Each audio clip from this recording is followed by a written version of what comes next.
Thank you so much, Miral, and it's a pleasure to be moderating this panel with such esteemed speakers next to me.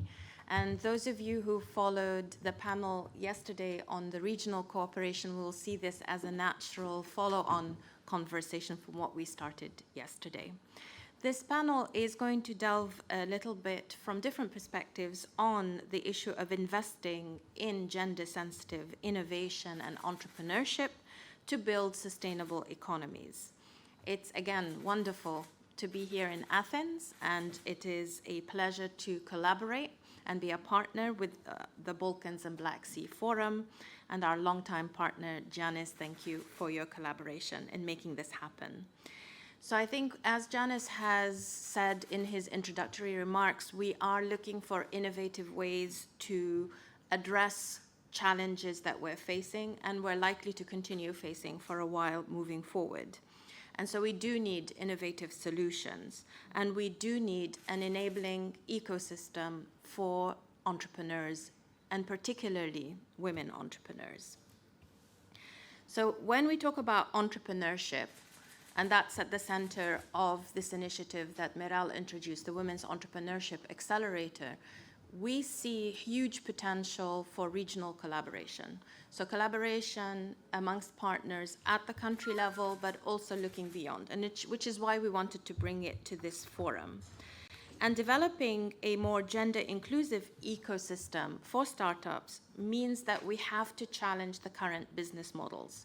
As I said yesterday, whatever got us to where we are today with all its challenges and obstacles is not what we need to be doing to get to where we want to go to. So we really have to shift our thinking.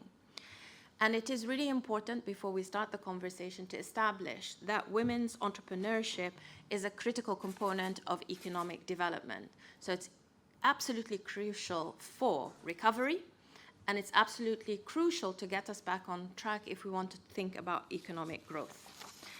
So at the same time, we have to acknowledge, I talked a lot yesterday about structural barriers, that there are barriers to women's entrepreneurship.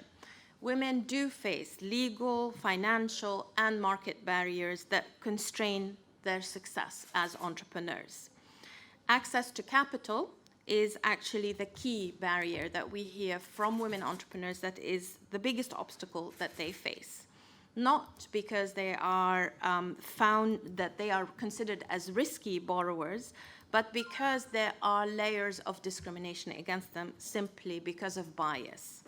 And I did not have the opportunity yesterday to address the question to the president of the Hellenic Development Bank of Investment. We saw the impressive work of the bank, but we didn't get into the details of how much of those investments are actually targeting women entrepreneurs. And when we look at the global statistics, that actually only 2.3% of venture capital financing is actually directed to women entrepreneurs. But we know that they are out there. They constitute 35% of firms in the economic market. So something else is going on here, and I hope that this panel will help us dig a little bit deeper. We only touched the surface yesterday. And as Miral said, what I really hope is that we take this forward in future forums of the Balkans and Black Sea, so that we look at these issues in whatever topic that we're covering. So now, I will hand over to the panelists, and I'm going to ask the first question to all the panelists. So we're going to do 3 rounds of questions. My first question to all the panelists is, what are the barriers and challenges that are preventing businesses in general, but women businesses in particular, from accessing and fully participating in pandemic recovery and reaching local and global value chains? I will begin with our first panelist. I am delighted to introduce Amina Pervez Erdem, who is a longtime partner to UN Women, and her bio is actually very impressive. So just give me time. You will be very impressed by all our speakers. So Amina Hanım is sitting on the board of Erdem Holdings, and she also serves as the president of the Women's Entrepreneurs Association of Turkey, Kagider. She has served also as a member of the UNESCO Turkish National Committee Gender Equality Monitoring Committee for several years.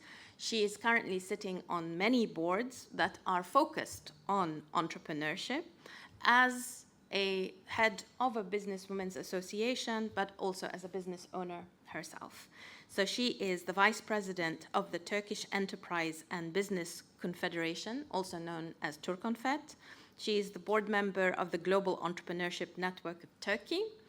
She is a member of the executive committee of the Istanbul Economy Summit, where we talked about these issues just last week. And she is a member of the advisory board of Association of Women Candidates. And she also, I do not know how to say the name in French, but this is the global... There you go. It's the global... Femme chef d'entreprise mondiale. There you go. Very impressive, and they hosted just a couple of years ago the global meeting. And she's also the W20 delegate from Turkey. So, Amina Hanım, I ask you to please answer this first question. Over to you. Thank you, Ms.Alia. I would like to start by thanking UN Women for hosting this session at the Balkans and Black Sea Forum and inviting Kagidar to discuss crucial matter of gender-sensitive innovation and solutions. I'm here in my capacity as the president of Kagidar, as the most influential women association in Turkey that addresses women's empowerment through entrepreneurship. We have been working to develop women's economic inclusion and strengthen women entrepreneurs for the last 20 years. And I can say that we represent 8% of the Turkish economy with our approximately 430 members from 46 different sectors. With our 20 years of experience working with women entrepreneurs, as well as numerous local and international partner organizations like you, I can say that all of our work and our collaboration is very important for us to create solutions for women. Kagidar's work in mainly focused on Turkish women, but however, we all see that women face similar problems all around the world. Regarding to challenge both during pandemic and in the post-pandemic recovery period, women noted similar problems globally.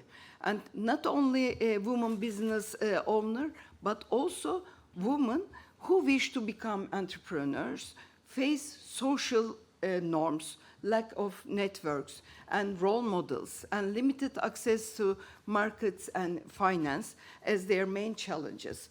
All of the challenges for women were existent well before the pandemic. However, all have deepened, all we know. And we all know that women are the first to be affected in times of crisis. The pandemic has affected women business owners greatly by putting them at more risk to close down their businesses and losing their jobs. To be more specific, Kagidar conducted a post-pandemic survey on women entrepreneurs in Turkey, and it revealed that the main major problem of women entrepreneurs in Turkey are economic problems. Accompanied by economic challenges, 6 out of every 10 women entrepreneurs stated that they allocated more time for household chores, according to our research. And it was concluded that 55% of the women lost their market share in 2020. And in addition, women business owners face a complex web of challenges when they produce and distribute their goods or services. They remain strongly underrepresented in international trade, private and public procurement. Women also remain largely outnumbered by men in many different sectors in supply chains also. Researchers show us women occupy the informal, low-paying, unstable roles in global value chains. However, researchers show us women participation in global value chains will greatly benefit with world economy. This is very important. And regardless of the region, we see that women face similar challenges. The post-pandemic period contributed to new necessities to sustain business and developing skills to survive in the business sphere. Women need to be competitive. More than being adaptive, they need to be innovative and to go beyond their potential. Anywhere in the world, to close up the inequalities, women need to be encouraged, and they should be equipped with skills and information. In short, I can say that the collaboration of public-private sector as well as NGOs, international organizations like you, policymakers and governments is very important.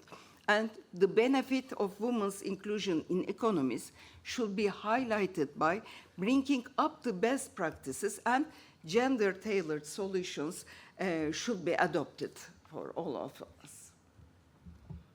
Thank you. Thank you so much. I think you touched on really important topics that resonate very much, that there are structural issues, there's structural barriers, yes, and that there is a responsibility to every single partner that is part of the ecosystem that is supposed to support innovation, entrepreneurship. So I think that's the challenge to everybody listening to this discussion, to think about what can be done. And I now move to the second speaker. It's the same question in terms of the barriers and challenges to businesses. And I would introduce Esra Doğan Tolgan, who is the president of the Investment Office of the Presidency of the Republic of Turkey.